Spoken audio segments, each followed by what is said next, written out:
Y mae'r amser wedi gyflawni ac y mae teyrnas Dduw wedi dod yn agos. Wel, bore da i chi gyd. Hyfryd eich gweld chi. Bore da i'r sawl sy'n ymuno ni drwy gyfrwng digidol. Ac rhaid dweud mae'n hyfryd gweld Mrs Glenys Thomas yn ein plith ni yn y cnawd. Dwi'n gwybod bod chi wedi bod yn ymuno â ni yn ddigidol ar y camera, ond hyfryd eich gweld chi. Fe ganwn ein hemyn cyntaf bore yma a rhif yr emyn 600.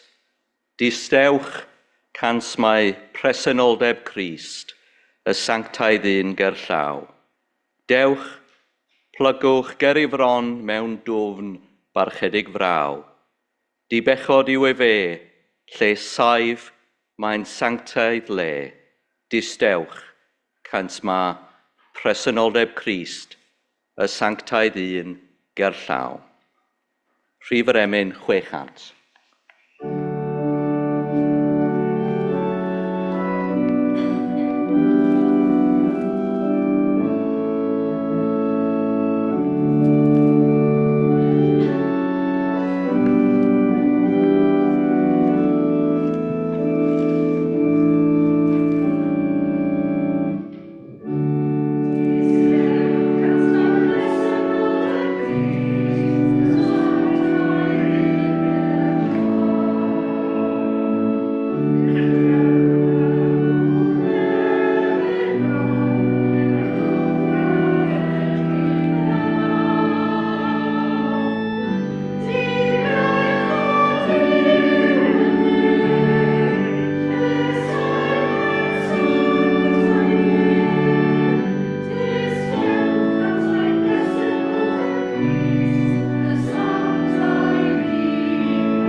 Mae dau ddarlleniad y bore yma yn gyntaf o'r Hen Testament a'r llyfr cyntaf y Beibl, Genesis, ac yn benodol o'r 8fed bennod ar 20 a'r 10fed adnod ymlaen. Yma dawodd Jacob a theithio tua Haran, a daeth i ryw fan ac aros noson yno, gan fod yr haul wedi machlud. Cymerodd un o gerrig y lle a'i gosod dan ei ben, a gorweddodd i gysgu yn y fan honno. Breuddwydiodd ei fod yn gweld ysgol wedi gosod ar y ddaear, a'i phen yn cyrraedd i'r nefoedd, ac yngylion Duw yn dringo a disgyn ar hyd ddi. A safodd yr arglwydd gerllaw iddo a dweud, "My fi yw'r arglwydd, Duw Abraham, dy dad, a Duw Isaac." Rhoddaf y tir y rwyd yn gorwedd arno i ti ac i'th ddisgynyddion. Bydd dy hil fel llwch y ddaear, a byddi'n ymestyn i'r gorllewin a'r dwyrain ac i'r gogledd a'r de. A bendithu'r holl deuluoedd y ddaear yno ti ac yn dy ddisgynyddion. Wele, yr wyf gyda thi, a chadwadd di ble bynnag yr ei, a do fath i nôl i'r wlad hon, oherwydd nith adawedd nes i mi wneud yr hyn a ddywedais. Pan ddeffrodd Jacob o'i gwsg, dywedodd, y mae'n sicr fod yr arglwydd yn y lle hwn, ac ni wyddwn ni. Daw'r ail ddarlleniad o'r Efengyl yn ôl Luc, y 9fed bennod, yr 8fed adnod ar 20, gwedd newidiad Iesu. Ynghylch 8 diwrnod wedi iddo ddweud hyn, cymerodd Pedr ac Iowan ac Iago gydag ef a mynd i fyny'r mynydd i weddïo. Tra roedd ef yn gweddio, newidiodd gwedd ei wyneb a disgleiriodd ei wisg yn llachar wyn. A dyma 2 ddyn yn ymddiddan ag ef, Moses ac Elias oeddent, wedi ymddangos mewn gogoniant ac yn siarad am ei ymadawiad, y weithred yr oedd i'w chyflawni yn Jerusalem. Yr oedd Pedr a rhai oedd gydag ef wedi ei llethu gan gwsg, ond deffroesant a gweld ei ogoniant ef, a'r 2 ddyn oedd yn sefyll gydag ef. Wrth i'r rheini ymadael â Iesu, dywedodd Pedr wrtho, Meistr, y mae'n dda ein bod ni yma. Gnawn 2 babell, un i ti, ac un i Moses, ac un i Elias. Ni wyddai beth yr oedd yn ei ddweud. Tra roedd yn dweud hyn, daeth cwmwl a chysgodi drostynt, a chydiodd ofn ynddynt, wrth iddynt fynd i mewn i'r cwmwl. Yna daeth llais o'r cwmwl yn dweud, hwn yw fy mab, yr etholedig, gwrandewch arno. Ac wedi'r llais lefaru, cafwyd Iesu wrtho'i hun, a by'r disgyblion yn ddistaw, heb ddweud wrth neb y pryd hwnnw, am yr hyn yr oeddent wedi ei weld. Boed bendith ar y darllen a'r gwrando o'i air sanctaidd.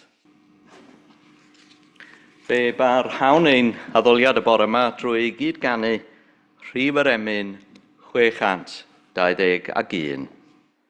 Yma'n hedd y mynydd sanctaidd, Iesu anwyl welen ni, gad eithweision weld o'r newydd, fawredd dy ogoniant di, ac yn y blaen, rhif yr emyn 621.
Gadewch i ni yn awr gynorthwyo'n gilydd mewn gweddi. Distewch,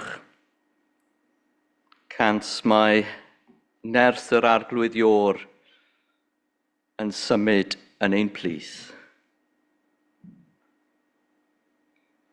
Lle gorweddau Jacob a'r aniel dir, fe ddysgwn mae hyd yn oed yn y lle tywyllaf, ceir porth i'r nefoedd. Pan fo'r galon yn flinedig a'r enaid yn unig, boed i ni glywed y lais di'n dweud, wele, yr wy fi gyda thi.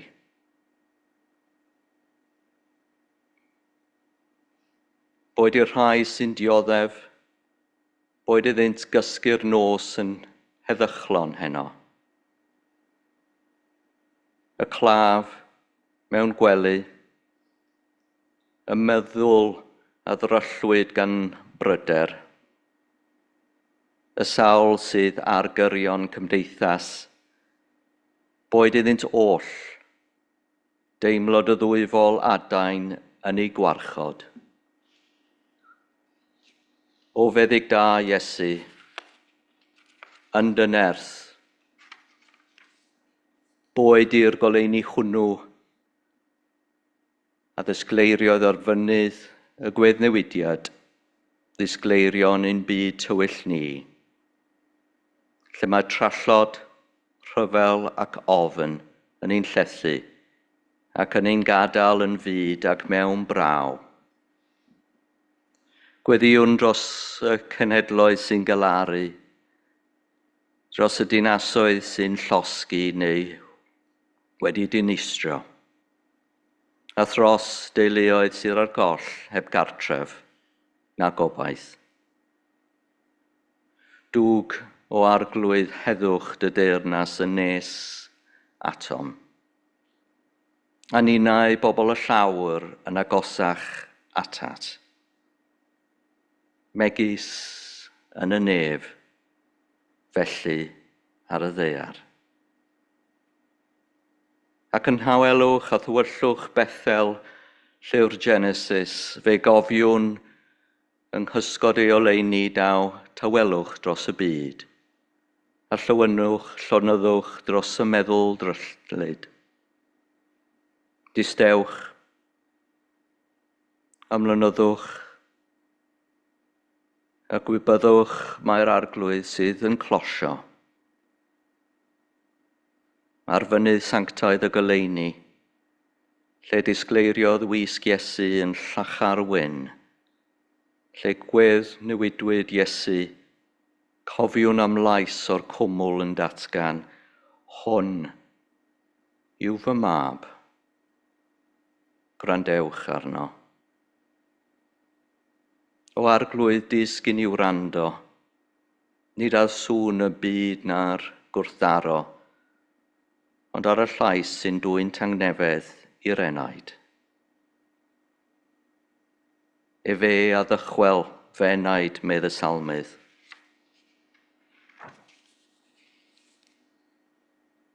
Gofynnwn hyn oll, yn enw pen mawr a pherffeithydd ein ffydd. Y sawl a ddysgodd i ni, y weddi fawr, ein tad.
Ein trydydd emyn y bore yma yw rhif yr emyn 274.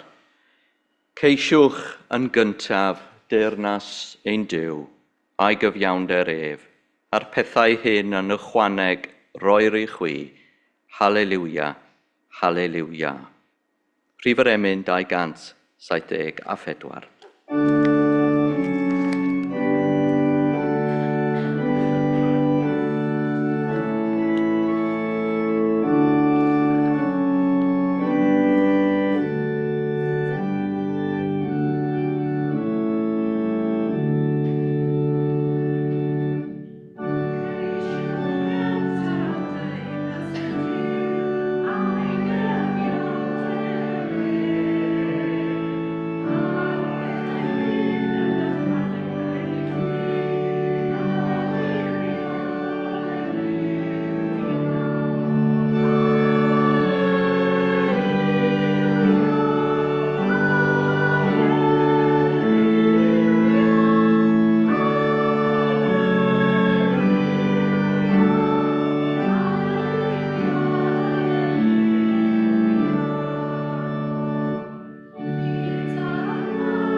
Peth braf yw cael bod ar wyliau, ynde?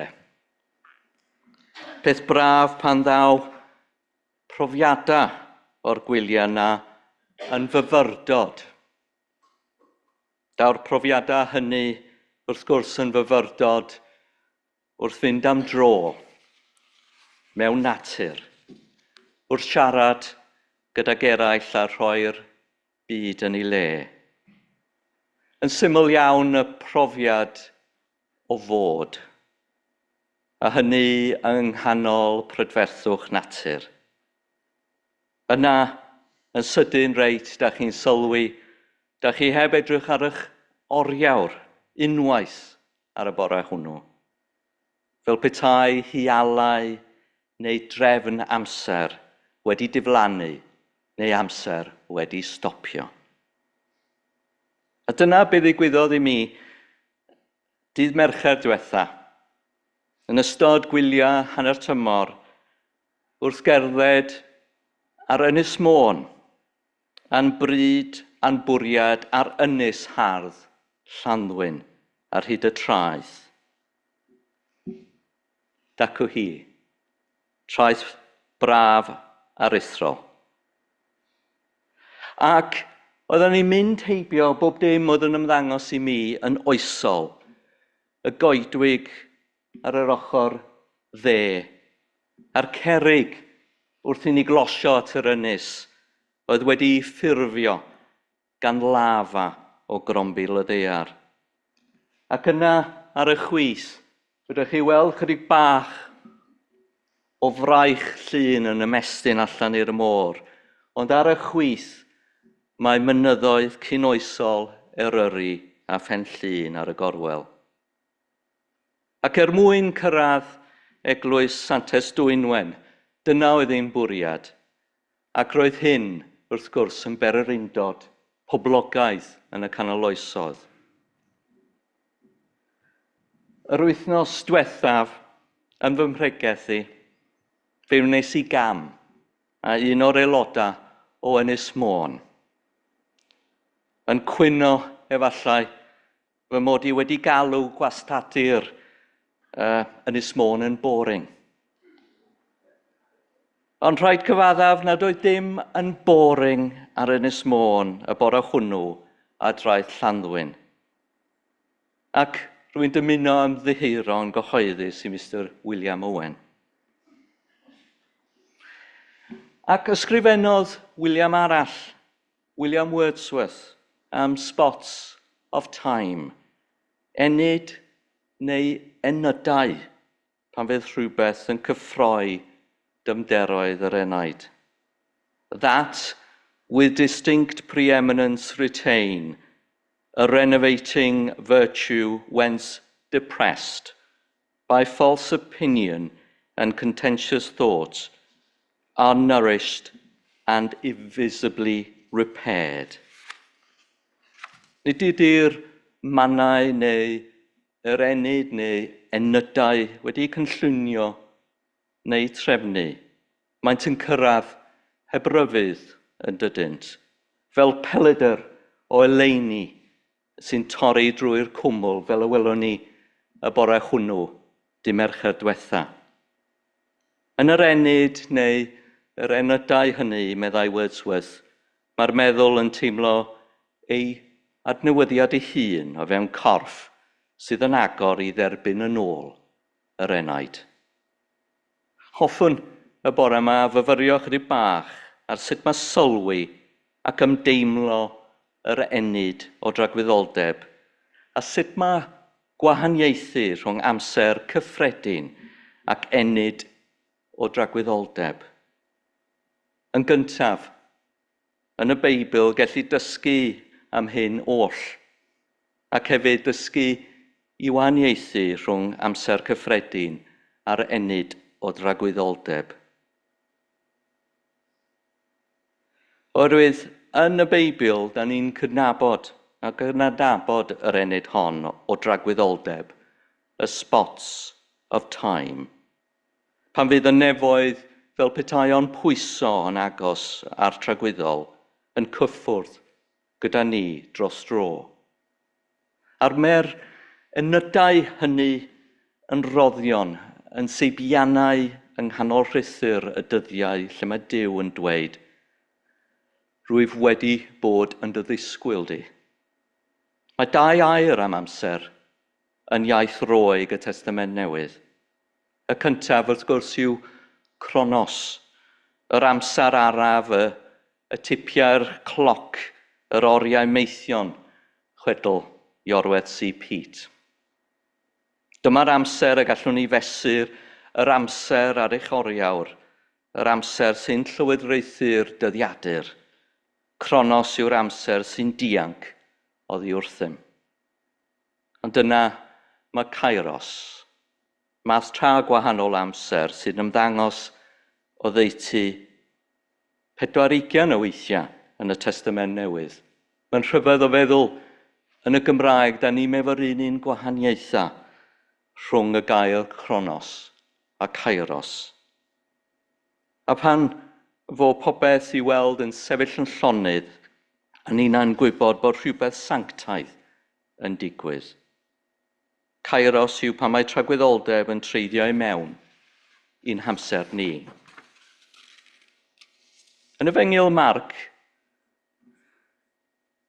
gawn ni gip ar y Kairos yma. Dywed nifer o ysgolhoegion y Beibl, mae Efengyl Marc yw'r cyntaf neu'r cynharaf, yn cael enghraifft berffaith o Kairos ac a hynny yn y bennod gyntaf. Y mae'r amser neu'r Kairos wedi gyflawni ac y mae teyrnas Dduw wedi dod yn agos. Ydi farhewch a chredwch yr Efengyl. Yr ail beth hoffwn ni fyfyrio arno y bore yma yw ambell i enghraifft y cawn ni o lynyddwch y Kairos yma. A phan mae'r unigolyn yn sylwi ar bresenoldeb yr arglwydd. Yn gyntaf, awn at lyfr cyntaf y Beibl, Genesis. Awn at Jacob yn gorwedd yn y llwch yr anialdir gyda charreg yn obennydd. Ffwadur yw Jacob, ar ei ben ei hun, wedi amgylchynu gan dwyllwch y nos. Ac eto mae'r lle allyd hwnnw yn dod yn borth y nefoedd. Mae'n dod yn Bethel. Breuddwydiodd fel yn y darlun yma. Nicola Dipre ydy'r arlunydd. Yma da ni'n gweld fel mae Jacob yn dweud yn y Beibl, breuddwydiodd ei fod yn gweld ysgol wedi gosod ar y ddaear a'i phen yn cyrraedd i'r nefoedd, ac ynghylion Duw yn dringo a disgyn ar hyddi. A safodd yr arglwydd gerllaw iddo yn dweud, "My fi yw'r arglwydd, Duw Abraham, dy dad, a Duw Isac. Wele rwyf gyda thi, a chadwab di ple bynnag ar ei, a dofa thi yn ôl i'r wlad hon, oherwydd nith a dwafaf nes i mi wneud yr hyn a ddwedais." A grandewch ar hyn, pan ddeffrodd Jacob o'i gwsg, dywedodd, "Y mae'n sicr fod yr arglwydd yn y lle hwn, ac ni wyddwn ni." Y mae'n sicr fod yr arglwydd yn y lle hwn, ac ni wyddwn ni. Yn y foment honno, darllewn y geiriau syml iawn yma. Ond yn ddiddorol yn yr iaith Hebraeg, ceir y gair vaikats. Mae o yn cyfleu y deffro yma sy'n digwydd i Jacob yn rhyfeddol. Nid deffro corfforol sy'n yma.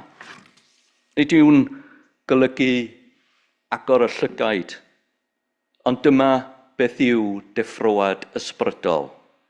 Deffro i'r gwirionedd fod Duw eisoes yno. Dyma'r farmaint y Kairos, pan da'r ymwybyddiaeth newydd, y goleuni sydyn sy'n dweud, y mae'r arglwydd yn y lle hwn, ac ni wyddwn ni.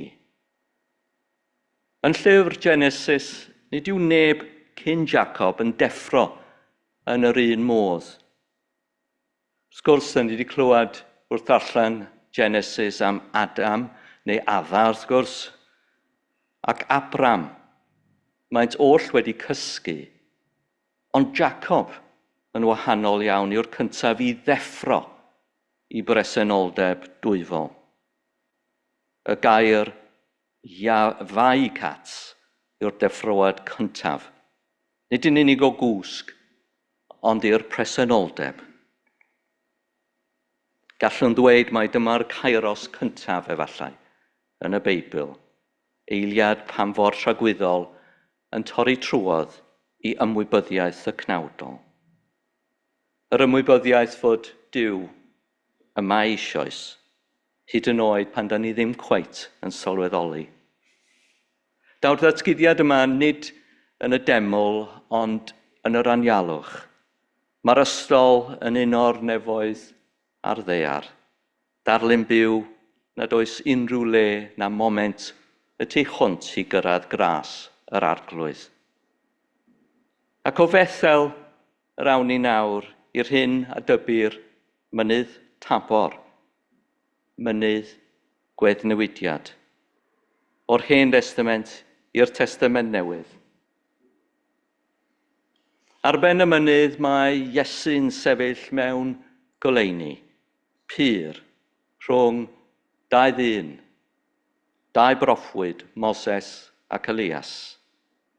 Cyfraith a proffwydoliaeth gorffennol ac addewid yn uno mewn un enid. Mae'r cronos yn cael ei ddisodli eto yma. Mae tragwyddoldeb yn torri trwyddo. Mae'r tri disgybl sydd yno wedi dallu wedi ei llethu gan gwsg ac yn fyd, fel y gwelwch chi o'r darlun, maent oll yn cysgu. Yna, tra oedd ef yn gweddio, newidiodd gwedd ei wyneb a disgleiriodd ei wisg yn llachar wyn. A dyma ddau ddyn yn ymddiddan ag ef, Moses ac Elias oeddynt. Ac wrth gwrs maes o law mae Pedr yn dweud wrth Iesu, Meistr, ein mae'n dda ein bod ni yma. Gnawn ni dair babell, un i ti ac un i Moses ac un i Elias, ni wyddai beth yr oeddwn i ddweud. Ac yna fe welwn ni o'r cwmwl daw llais yn dweud, hwn yw fy mab, yr etholedig, grandewch arno. Ac wedi'r llais llefaru, cawyd Iesu wrth o'i hun, a bu'r disgyblion yn ddistaw, heb ddweud wrth neb y pryd hwnnw, am yr hyn o'r oeddent wedi'i weld. Yn ddiddorol iawn mae Luc yn ychwanegu nodyn unigryw. Mae'r gweddnewidiad yn digwydd wrth i Iesu weddio, a disgyblion yn drwm eu cwsg, ond yn deffro'n llwyr. Ac yma gawn ni air o'r iaith Roeg unwaith yn rhagor sydd yn anodd i rywun sydd heb astudio yr iaith Roeg i'w gyfleu. Yr dia Gregor esantes. A be mae'n cyfleu yma, bod nhw wedi deffro yn llwyr. A mae'r manylun hwn yn adleisio'r gair Hebraeg, yr fai cats, deffroad Jacob, gan osod cyffelybiaeth uniongyrchol rhwng cwsg ysbrydol a'r ymwybyddiaeth sydyn o'r gogoniant dwyfol, y Kairos. Dyma ni disgyblion bellach wedi deffro yn llwyr. Hwn yw fy mab yr etholedig grandewch arno, fe ddeffroesant i'r sylweddoli yn yr enid honno. Fel Jacob, fe ddaeth nhw i sylweddoli y mae'n sicr fod yr arglwydd yn y lle hwn ac ni wyddwn ni. A maes o law maent yn dychwelyd yn ôl i'r dyffryn wedi ei newid. A pan fyddwn ni, fel pob bora Sul, yn ymgynnull mewn addoliad, pan fyddai idd gweddi yn tawelu'r galon, dyma'r enid os hoffech chi, dyma'r awr gwedd newidiol i ni, dyma gipolwg o goniant sy'n ein atgoffa pwy ydyn ni, a ble ydyn ni wedi'n cael ein galw i fod. Y mae'n sicr bod yr arglwydd yn y lle hwn, ac ni wyddwn ni. Y rhan olaf yr hoffwn ni drafod y bore yma ydy y canol llonydd. Fe soniodd T.S. Eliot ar ddechrau'r Four Quartets am the still point of the turning world, y canol llonydd. Y canol llonydd hwnnw fel lle mae symudiad a gorffwys, gorffennol a dyfodol yn cwrdd mewn un enid dragwyddol. Kairos yw'r pwynt llonydd hwnnw. Y foment pan fydd presenoldeb Duw yn sadio neu yn arafu holl droelli ein dyddiau cythryblus ni. Hebddo, nid oes symudiad, gyda gef, daw ystyr a gwir ddeffroad. Byw yn ôl Kairos yw dysgu gelfyddyd o sylwi yr hyn sydd yn sanctaidd, ac adnabod tragwyddoldeb wedi blethu i bob awr sy'n mynd heibio. Yna, daw'r capel, nid yn ddyletswydd wythnosol, ond yn wedd newidiad wythnosol. Amser wedi ei neilltuo lle mae Duw yn casglu ein holl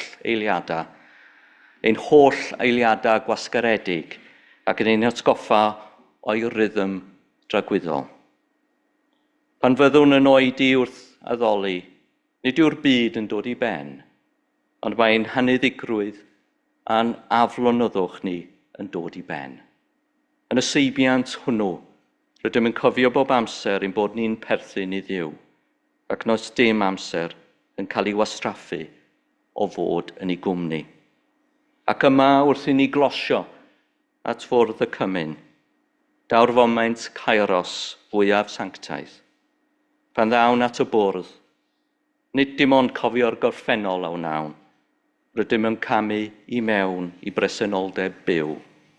Yma mae'r gorffennol, y presennol a'r dyfodol yn cwrdd, yn y swper olaf, y groes, yr atgyfodiad, a dyma ni heddiw.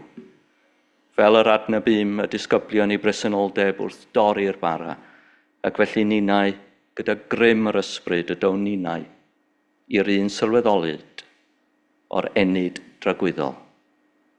Yma'n sicr fod yr arglwydd yn y lle hwn ac ni wyddwn ni. Ar wyl yr holl saint, cofiwn pan ddown ynghyd i addoli, nid cyrraedd lle gwag a wnawn. Rydym yn ymuno â chorws tragwyddol, gyda'r angylion a'r archangylion, gyda'r saint a'r merthyron, gyda'r rhai a fi'n sefyll rydyn ni'n sefyll, yn canu'r un emynau, yn rhannu'r un gobaith, yn perthyn i'r un teulu. Mae'r byd yn dweud brysio. Mae'r ysbryd yn dweud bydd yn llonydd. Cafodd Wordsworth adnewyddiad yn y mannau tawel natur. Cafodd Jacob mewn anialwch, y disgyblion ar ben mynydd. Cafodd pob un ei hun yn sefyll am foment ar y groesffordd rhwng nefoedd a daear. Ymunai ar draed Llanddwyn yng nghanol yr hyn sydd yn oesol, y goedwig, y creigiau wedi'u creu o grombil y ddaear, mynyddoedd cyn-oesol, yn ein rhyddhau o afal amser y cronos, ac yn ein agor ni i ddeffroad i'r realiti nefol sydd wastad yn ein disgwyl, boed i ninnau hefyd ddysgu oedi, gwrando a dweud gyda Jacob, yma'n sicr fod yr arglwydd yn y lle hwn ac ni wyddwn ni. Ac yn yr enydau hynny, ein mannau mewn amser, ein kairos, boed i ninnau fod yn neffro ac i'r nefoedd dorri trwodd unwaith eto. Mwyn i enw. Amen. Cyn i ni glosio at fwrdd y cymyn, gadewch i ni gydganu rhif yr emyn 631. Mewn cof oedd Aberth welen ni o Iesu'n cydnesau, un teulu ydym yno ti, i'th garu a't fwynhau. Rhif yr emyn 631.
Mae'r bwrdd hwn yn agored i bawb sy'n caru'r Eglwys Iesu Crwys, yn ddigwydd ac mewn gwirionedd, ac yn ei dderbyn ef yn arglwydd ac yn waredwr. Felly, yn ei enw ef, fe'ch gwahoddwn i ymuno yn y cymyn sanctaidd hon. Fel y cymerodd Iesu yn noson y bradychwyd ef, fara cyffredin a gwin cyffredin, a'i defnyddio'n arwyddion o wirionedd tragwyddol. Yr wyfinau neilltuo'r bara a'r gwin hwn i'r un pwrpas yma nawr.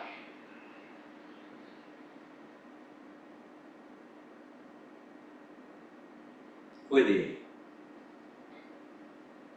O Dduw ein Tad, gwyddom dy fod bob amser yn siarad ni ym pethau ac ym profiadau cyffredin bywyd. Bendithia'n dathliad a boed eith ysbryd fod ynom. Cynorthwyo ni fel y byddwn drwy'r ffydd yn derbyn bendithion ysbrydol ac yn rheolir gan yr elfennau hyn. Boed iddynt lefaru wrthym am aberth ein harglwydd, ein cysuro a'i ras, ein gwefreiddio a'i gariad, a'n llenwi a'i fywyd. Ac fel y diolchodd Iesu, fe rown ninnau diolch. O Dduw ein Tad, diolchwn i ti am y sacrament hon, am bawb drwy'r canrifoedd a ddarganfu drwy dy fwrdd o leini nad yw'n pallu, lawenydd nad yw'n pyrru.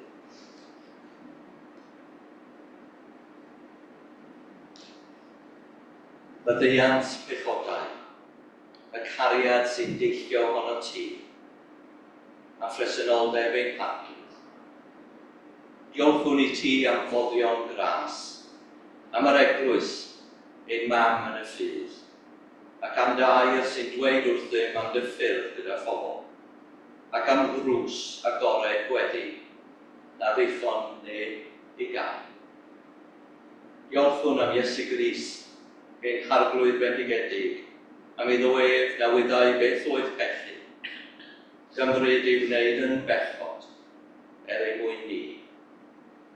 Am iddo ddod i geisio i gadw'r hyn oedd ar goll, am iddo roi ei einioes yn brydwerth dros lawer, am iddo fod yn ifedd hyd angau, ie angau a'r groes, am iddo garu ei eiddo ei hun, a'i caru hyd yr eithaf, am iddo fyw, am iddo farw, am iddo atgyfodi, am ei fod gyda ni ddiwedd amser a thu hwnt, am ei fod gyda ni yma yn awr. Rhown i ti diolch a chlod.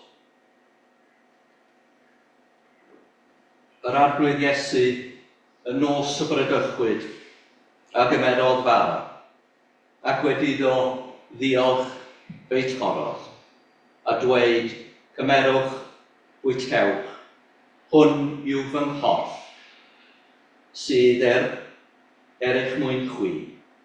Gwnewch hyn cof amdano.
Yn yr un modd, hefyd, fe gymerodd y cwpan ar ôl swper gan ddweud y cwpan hwn yw'r cyfamod newydd yn fy ngwaed i.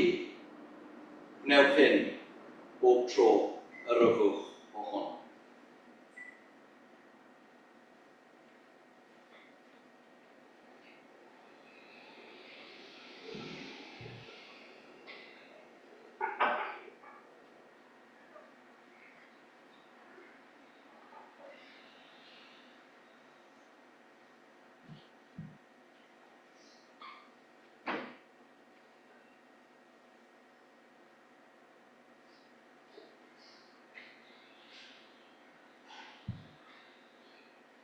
I derfynu ein gwasanaeth y bore yma, fe gan nhw'n ar ein heistedd yr emyn olaf, sef emyn 121. Ein nerth yn cadan dŵr i'w Duw, ein tarian am harfogaeth. Dyna blaen, prif yr emyn 121.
Ac ni wydwn ni.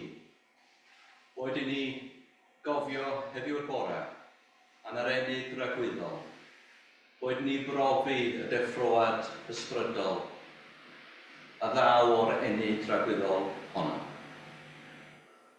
Awn allan I wasanaethu'r arglwydd, y nawr ac hyd byth. Amen.